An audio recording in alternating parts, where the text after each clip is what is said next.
Hello student, आज हम fire and ice वाली पोएम कर रहे हैं। बाय रॉबर्ट फ्रॉस्ट ने इसको लिखी है। देखिए central idea of the poem क्या है। The poem fire and the ice by Robert Frost expressive the idea that the world would end in the either of the two ways. उन्होंने बताया कि ये जो संसार है ना, वो दो तरीके से ख़त्म होगा। कैसे? या तो आइस के द्वारा या फायर के द्वारा। Fire here symbolize the intensity of human desire. यहाँ पे आग का मतलब जनरल आग नहीं है कि आग से पूरी दुनिया नष्ट हो जाएगी। यहाँ पे फायर आग का मतलब है कि जो इंटेंसिटी का मतलब बढ़ती हुई जो क्षमता, बढ़ती हुई जो इच्छाएं हैं ना इंसान की, ह्यूमन डिजायर। और क्रूरल्टी का मतलब निर्दयता उसकी, और ग्रीड का मतलब लालच। ये सब बढ़ते जा रहे हैं। मतलब मानव के अंदर ये सारी बुराइयां बढ़ती जा रही हैं, उससे ये जो संसार है वो नष्ट हो जाएगा। नेक्स्ट जो आइस है वो सिम्बलाइज करती है in difference in human relationship. आजकल जो हम देखते हैं कि मानव के बीच मतभेद होते जा रहे हैं, नफरत फैलती जा रही है दूसरों के लिए। Poet hits the view that both the ice and fire are equally compensate in bringing the world to a complete end. तो पोएट कहता है कि ये जो इंसान की इच्छाएं हैं, निर्दयता है, और इंसान की रिश्तों में जो मतभेद है, इनकी वजह से संसार एक दिन नष्ट हो जाएगा। अब देखिए स्टैंजा फर्स्ट की क्या एक्सप्लेनेशन है। Some say the world will end in fire, some say in ice, from what I have tasted of desire I hold with those who favour fire. देखिए इसमें पहले मैं राइमिंग वर्ड्स बता देती हूँ इसकी क्या है। देखिए यहाँ पे फायर आर ई तो इसको हम ए मान लेंगे, और आइस यहाँ पे अलग है, इसलिए इसका साउंड हो गया ए बी। क्या हो गया? A B. नेक्स्ट अब देखिए इसकी एक्सप्लेनेशन देखिए। In this lines the poet analyse the view of the people. इसमें जो पोएट है ना, लोगों के विचारों के बारे में बता रहा है। And state that there can be two possible causes. अभी मैंने जो बताया कि संसार के दो तरीके से खत्म होगा। ऑन वन साइड एक तरफ तो there are people who believe that the world will end because of fire. एक तरफ वो लोग हैं, some say the world will end in fire. कुछ लोग ऐसे हैं जो बता रहे हैं कि संसार आग की वजह से खत्म होएगा। यहाँ पे जो आग है वो इंसान की डिजायर, गुस्से को और लालच को सिग्निफाई करती है, present with in of human beings, जो कि आजकल मानव के अंदर मौजूद है। और ऑन द अदर साइड दूसरी तरफ there are people who favour ice. देखिए from I have tasted of desire, some say in ice. तो कुछ लोग ऐसे हैं जो आइस को कह रहे हैं कि आइस की वजह से होएगा। यहाँ पे आइस रिप्रेजेंट करती है ह्यूमन के इमोशन जो नफरत के हैं, इन टॉलरेंस का मतलब असहनीय शक्ति के हैं। The poet from his experience believe that the world will and with fire, कि ये संसार फायर के साथ एंड होएगा। सच the poet remain with those people who favour fire. इस तरीके से पोएट किन लोगों के साथ होल्ड करता है जो फायर को क्या करते हैं, फेवर कर रहे हैं। नेक्स्ट देखिए यहाँ पर stanza second. But if it had to perish twice, and I think I know enough of hate to say that so for destruction ice is also great and would suffice। देखिए यहाँ पे पीरिस का मतलब है die या destroy, नष्ट हो जाना, और सफाइस का मतलब है पर्याप्त मात्रा में, सफिशिएंट, और डिस्ट्रक्शन का मतलब है वाइपिंग आउट का मतलब तबाह हो जाना। तो in these lines the poet thinks that if the world had to end twice, अगर ये संसार दो तरीके से मरना है, ice would also be able to destroy. ये जो आइस है मतलब इंसान की इच्छाएं हैं, सॉरी इंसान की जो रिलेशनशिप्स में डिफरेंस है, उसकी वजह से ये इंसान पूरी दुनिया नष्ट हो जाएगी। For the poet is ice यहाँ पे हेट्रेड, नफरत की भावना को रिप्रेजेंट करती है। वो इतनी पावरफुल है कि वो मतलब इंसान की इच्छाओं से भी इंसान की इच्छाओं की तरह पावरफुल है। In human beings hatred is long lasting, जो नफरत है वो लंबे समय तक रहती है। It remains through the life, ये पूरी जिंदगी भर इंसान के दिमाग में चलती रहती है। Thus poet thinks that ice और हेट्रेटेड विल बी सफिशिएंट है इस संसार को खत्म करने के लिए। नेक्स्ट अब हम पढ़ेंगे यहाँ पे पोइटिक डिवाइस जो इस पोएम में यूज हुई है। देखिए एलिट्रेशन, यहाँ पे repetition of initial consonant sound का रिपीटेशन है इन सेम लाइन के अंदर। देखिए यहाँ पे ओ रिपीट हो रहा है, सो एजोनेंस है। देखिए ओ रिपीट हो रहा है ना, यहाँ पे देखो ओ सब जगह देख रहे हैं आप ओ। सम say the world will end in fire, देखिए इन लाइन में ओ रिपीट हो रहा है ना यहाँ पर। तो I hold those who favour, देखिए सब में ओ साउंड ज़्यादा बार आ रही है, इसलिए इसमें एलिट्रेशन आएगा, क्योंकि यहाँ पे consonant sounds in the same line में रिपीट हो रही है।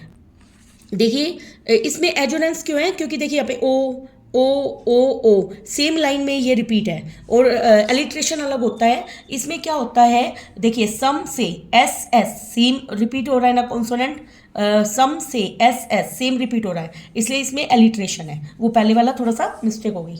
Next paradox. पैराडॉक्स क्या है, a true statement but which seems untrue. Paradox का मतलब है एक सच्ची बात लेकिन वो दिखती कैसी है, गलत दिखती है। But if it had to perish twice, perish का मतलब होता है डाई, कि वो 2 बार संसार नष्ट हो जाएगा। सिंबोलिज्म इसमें क्या है, फायर किसका सिंबल है भाई, इच्छा का, और आइस सिंबल है नफरत का। नेक्स्ट हम पढ़ेंगे राइमिंग स्कीम क्या है इसकी, ए बी सी बी। हाँ जी, यहाँ पे देखिए ये राइमिंग स्कीम कैसे आई, देखिए यहाँ पे देखिए फायर, जहाँ पे रे फायर रे की आवाज़ आ रही है उसको हम ए मानेंगे, और जहाँ पे आई सी ई ऐसी आवाज़ आ रही है तो उसको बी मानेंगे। और देखिए दोबारा फायर, लास्ट में आर आ गया ना फायर, तो ये ए है, फायर ए, तो ये बना ए बी ए, देखिए यहाँ तक बन गया ए बी ए। अब नेक्स्ट पैराग्राफ में चलिए देखिए, अब यहाँ पे देखो आइस, आइस में क्या माना है मैंने, बी, और हेट, हेट वाला नया है तो उसको सी मानेंगे। अब दोबारा से आइस यूज हुआ है तो अगेन बी, देखिए टी, हेट ग्रेट, तो सेम साउंड आ रही है, वो सी वाली है, और सी ई जैसे आइस, इनको बी माना है, तो ये पूरा क्या बना, बी सी बी, देखिए बी सी बी। नेक्स्ट अब हम करेंगे 1 मार्क्स वाले क्वेश्चन, देखिए why do some people say that the world will end in ice. कुछ लोग ऐसा क्यों कहते हैं, because love among people is increasing, ये तो बिल्कुल गलत है। लव की भावना तो बढ़ी नहीं है, नफरत की भावना बढ़ रही है, तो ये अपना बी ऑप्शन आएगा। Next, which of the following lines use the poetic device symbolise. Some say the world will end in the fire, देखिए ये भी यूज हुआ है, some say S S some say S S, but if it have to perish twice, इसमें कोई poetic device नहीं है। To say that for destruction ice is also great, of desire I hold, देखिए सब में ओ की साउंड यूज हो रही है, तो इसलिए हमारा ऑप्शन नंबर आएगा first, second, fourth and fifth. Next, what would suffice if the world were to periods twice, देखिए 2 चीजें बतानी जिसकी वजह से संसार नष्ट हो जाएगा, आइस की वजह से और फायर की वजह से। Next, given below are the 2 statement, तो इसमें both A and B, D option करके आना है। Next, given below are the 2 statement marked as assertion and reason on the basis of the poem, देखिए according to the poet the world will end in ice, ये बात सच है। the poet suggest करता है कि रीजन बिहाइंड दिस डिस्ट्रक्शन क्या है, नफरत है। देखिए आइस यहाँ पे नफरत को रिप्रेजेंट कर रहा है, किसके अंदर, मानो के दिल के अंदर, तो इसमें ये रीजन भी ट्रू है और ये इसकी करेक्ट एक्सप्लेनेशन है। Next, what is the rhyming scheme of the poem, अभी हमने पढ़ा है इसकी क्या राइमिंग स्कीम थी, ए बी सी बी, इसको आप याद भी रखना। Next, which of the following poetic device is use in the poem fire and ice. Fire and ice, देखिए सेम साउंड रिपीट हो रही है, फायर आइस, तो इसमें क्या है, एक minute, alliteration, symbolism, assonance, all of these, तो इसमें ऑल ऑफ दीज आएगा। देखिए एलिट्रेशन मैंने बताया था रिपीटेशन ऑफ साउंड, और एजोनेंस में कोई वोवल का रिपीट होना, और सिंबोलिज्म भी हमने पढ़ा था कि सेम चीज़ें रिपीट होती हैं। देखिए सिंबोलिज्म यहाँ पे आया था, फायर किसका सिंबल है और आइस किसका सिंबल है, तो हमने देखा ये तीनों ही पोइटिक डिवाइस यूज हुई है, इसमें ऑल ऑफ दी जाएगा। Next, identify the poetic device use in the line some say the world will end in the line. देखिए इसमें सम से, तो इसमें कॉन्सोनेंट साउंड रिपीट हो रही है, इससे इसमें एलिट्रेशन आएगा। Next, the poet Robert Frost deal with a very Sublime subject in the poem fire and ice, उस सब्जेक्ट का नाम क्या है, love and hatred. Next, what does Robert Frost confess in the poem fire and ice, confess का मतलब स्वीकार करना, वो क्या स्वीकार करते हैं इसमें, he himself has tested desire, कि उन्होंने खुद भी इच्छाओं को रखा है। According to the poem fire and ice hate born of cold reasoning makes a man, वो कैसा बना देती है, हेट इंसान को कैसा बना देती है, इनसेंसिटिव टू फीलिंग, कि वो फीलिंग्स की परवाह नहीं करता। आगे, identify the most likely tone of the poem in the line to say that for destruction ice is also great, इसमें सार्कास्टिक यूज हुआ है टोन जो है।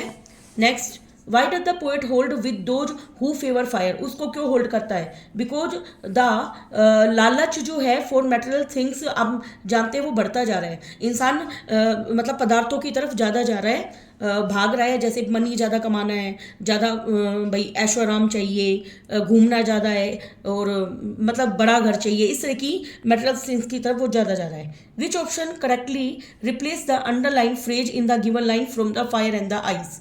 देखिए, I hold with those who favour fire, तो have the same opinion as, तो hold इसको represent करता है. Next, some say the world will end in fire, some say in ice. इसमें according to the poet what does the fire refer to. यहाँ पे fire किसको refer कर रही है? डिजायर को, पैशन को और जेलसी को. Why does the poet hold with those who favour fire, उनके साथ क्यों होल्ड करता है? According to him desire powerful है, इच्छा, और वो उसकी वजह से संसार का एंड हो जाएगा. Next, select the appropriate option to complete the sentence according to the extract. The poetic device used in the above में क्या यूज हो रहा है? अनेपफोरा. इसमें क्या होता है? रिपीटिशन ऑफ वर्ड्स हो रहे हैं. देखिए, यहाँ पे एनाफोरा क्यों है? क्योंकि ऊपर नीचे सेम वर्ड है, सम, इसलिए इसको एनाफोरा बोलते हैं. नेक्स्ट बताना है हमें, what message does the poet want to convey through this poem. Poet इस पोएम से क्या मैसेज कन्वे करना चाहता है? The poet wants to convey that life is transitory and death is inevitable. Death को कभी हम रोक नहीं सकते. But if it had to perish twice I think I know enough of fate. What does it refer here? यहाँ पे it refer कर रहा है संसार को. Next, which option correctly replace the, ये हो गया था. According to the poet what would be a better option to end of the world? Fire और आइस दोनों से एंड हो जाएगा. Next, select the sentence in with the word hate is use in the similar meaning as the above extract. जो Srishti looked at me with instance hate, कि उसने मुझे नफरत से देखा. Next, complete the following analogy on the basis of the above extract. देखिए, हमें opposite बताना है. जैसे लेट का क्या है यहाँ पे? स्ट्रेट. एनालॉगी देखिए, लेट स्ट्रेट तो सेम साउंड आ रही है. नाइस सफाइस, तो सेम राइमिंग वर्ड्स हो गए. आगे, what does the poet want to convey through this poem. इस पोएम से क्या कन्वे करना चाहता है? कि हमें लालची नहीं रहना चाहिए, not be greedy and love fellow humans, और हमें हेट की बजाय लव करना चाहिए हमें हमारे साथियों के साथ. नेक्स्ट देखिए, ये वाला सीबीएसई में आया हुआ ही है. Correct, choose the correct statement about the given poem. Fire and ice are images, they help the reader visualize the power of nature over man. ये गलत है. फायर एंड आइस सिंबल्स हैं, not of natural disaster. Natural नहीं है, ये इंसान के अंदर है. बट ऑफ ह्यूमन एबिलिटी, इंसान की एबिलिटी है जिससे वो डिजास्टर का मतलब सब चीज़ों को नष्ट कर देगा संसार को. तो ऑप्शन 20 के साथ जाएंगे हम. Select the option that correctly classify the connotation for fire and ice as suggested in the poem. तो यहाँ पे क्या यूज हुआ है उनकी जगह? हेट और ग्रीड, लालच. Pick up the option that is not true about the poet according to the extract. The poet, देखिए क्या ट्रू नहीं है? The preaches love and kindness to combat the spread of hate among all. preaches का मतलब भाषण. अगर हम भाषण दे दें लव के ऊपर और दयालुता के ऊपर, तो वो कॉम्बैक कर जाएगा, मतलब फैला देगा किसको? हेट को. अमोंग ऑल, हेट को थोड़ी ना फैलाएगा, नफरत को थोड़ी ना फैलाएगा, इसलिए ये फॉल्स है. Next, the poem is a dash put across the poet. Poem क्या है? पावरफुल वार्निंग है. पोएट क्या कर रहा है? एक वार्निंग दे रहा है लोगों को.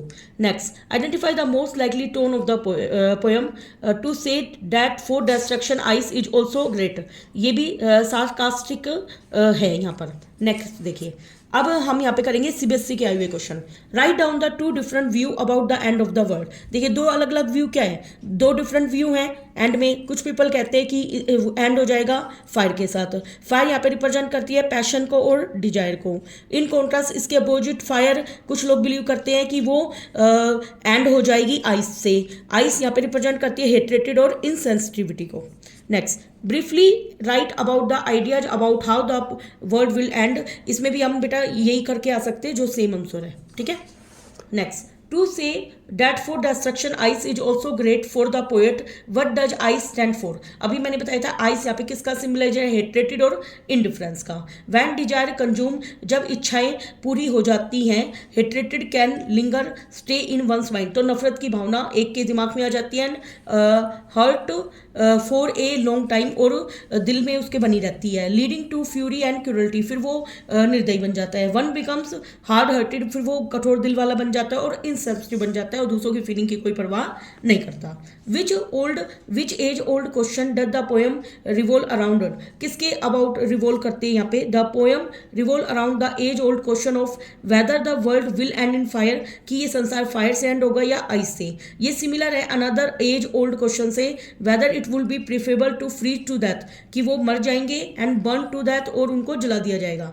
यहाँ पे poet either option would achieve, poet कहते हैं कोई भी एक ऑप्शन से भी वो दुनिया खत्म हो सकती है। Next, fire and ice was first publish in 1920 में पब्लिश की गई थी। ये ब्रीफली एक्सप्लेन करना है how the first world war might have influence on the theme of the poem, जो पहला विश्व युद्ध हुआ था उसका इस पर क्या प्रभाव पड़ा था। देखिए, the poem is written shortly after the end of the first world war, जब पहला फर्स्ट वर्ल्ड वॉर हुआ था उसके बाद इस पोएम को लिखा गया था। Is greatly influence by it, और इस पोएम पर फर्स्ट वर्ल्ड वॉर का काफ़ी प्रभाव पड़ा था। The war proved how man's technology, युद्ध ने क्या प्रूव किया कि इंसान की जो टेक्नोलॉजी है, इकोनॉमिक मतलब अर्थव्यवस्था उसकी बढ़ती जा रही है, इंटेलेक्चुअल प्रोग्रेस है उसकी, इससे सेल्फ डिस्ट्रक्शन, वो खुद को तबाह कर रहा है। He said that either greed और hatred can destroy the world, या तो लालच या नफरत संसार को क्या कर देंगे? नष्ट। Next, evaluate the line some say the world will end in fire और सम से इन द आइस। देखिए, ये सेम हम वहीं लिख के आ सकते हैं जो हमने किया था। देखिए, the given line essentially indicate to human greed और हेट्रेटेड को वहीं सेम हम लिख के आ सकते हैं। आगे देखिए भाई, the sheer number of eruption, forest fire, meteors, collision, melting ice that we are today is much a threat to mankind. Threat to mankind मतलब इंसान के प्रति ये बहुत ही खतरा है, ग्रीड और उसकी हेट्रेटेड के प्रति। Explain why the poet personally hold the conviction that the world will primarily end in fire. Poet ये कन्विंस क्यों करता है कि फायर से एंड हो जाएगा? The poet had already experience the destruction effect of fire. Poet ने खुद एक्सपीरियंस किया है इस इफेक्ट को। He has been a victim of the strong और हार्मिंग एस्पेक्ट ऑफ डिजायर, वो खुद इसका शिकार रहा है। थस बिलीव करता है कि ये संसार प्राइमरी सबसे पहले आग में नष्ट हो जाएगा।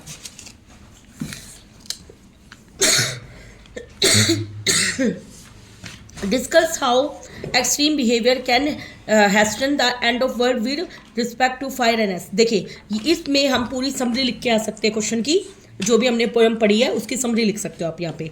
How will the world will and, support your answer with the scientific explanation. देखिए, अब ये साइंटिफिक एक्सप्लेनेशन देनी है, इसलिए इसको मैं एक्सप्लेन कर रही हूँ। अकॉर्डिंग टू द साइंटिस्ट क्या कहते हैं? दो रीजन है संसार के नष्ट होने के, या तो फायर है या आइस है। Some scientist believe that the world would be incinerated या destroyed from its fiery core, while others were convinced that a coming ice age will destroy। कुछ कहते हैं कि आइस की वजह से दुनिया नष्ट हो जाएगी, कुछ कहते हैं फायर की वजह से। all living things, जितने भी धरती पर सब नष्ट हो जाएगी। इन अदर वर्ड, हम क्या कह सकते हैं दूसरे शब्दों में? आइदर द डीप हीट और फायर अंडर द अर्थ। देखिए भाई, आपको पता है जो धरती है, धरती के अंदर जो गर्म लावा निकलता है, उसमें से नेचुरल कैलमिटी मतलब नेचुरल तूफान आ गए, जैसे वोल्कनो आ गया, अर्थक्वेक आता है, सुनामी आती है, इससे इस संसार का एंड हो जाएगा। या बर्फ जितनी भी है आइस पर, वो ज़्यादा गर्मी की वजह से, जो माउंटेन्स पे है, ग्लोबल वार्मिंग की वजह से वो सारी पिघल जाएगी। पिघलने के बाद ये पूरी दुनिया, धरती किसमें डूब जाएगी? पानी में। तो as a result one day the entire world will die of the icy water. जो आइस में पानी जमा हुआ है वो एक दिन पिघल के पूरा संसार क्या हो जाएगा? नष्ट। Thus try to warn people, इसलिए इस पोयम में लोगों को चेतावनी दी गई है कि दो ग्रेटेस्ट प्रॉब्लम के प्रति, एक तो ह्यूमैनिटी जो फेस करती है और उसके जो प्रभाव हैं कि इंसान ने अपनी इच्छाओं को कितना बढ़ा लिया है और नफरत को कितना बढ़ा लिया है। Next, imagine that Nelson Mandela read fire और आइस को पढ़ते हैं। As Mandela write a diary entry association the impact of the trouble history of South Africa with the idea express in the poem. You may begin like this, ये उन्होंने लिखा था। तो इस डायरी को, एंट्री को हमें बताना है। इसका आप स्क्रीनशॉट ले लीजिए। Thank you very much.